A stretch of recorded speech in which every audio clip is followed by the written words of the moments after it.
買家向銀行申請按揭嘅時候，需要申報所有發展商提供嘅回贈同埋代理回佣，總金額超過1%就需要喺貸款額中扣減。如果申報不實，就有機會觸犯詐騙罪。律師同埋按揭中介指出，銀行為單位批出按揭嘅時候，理應知悉回佣涉及嘅比例比一般高。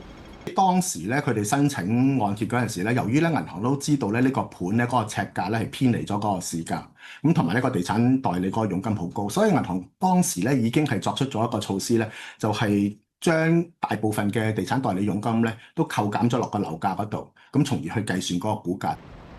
買家如實申報之下，必定會出現估價不足嘅情況，預先抬錢上會嘅金額會大大增加。即使銷監局介入調查，亦都唔會受到影響。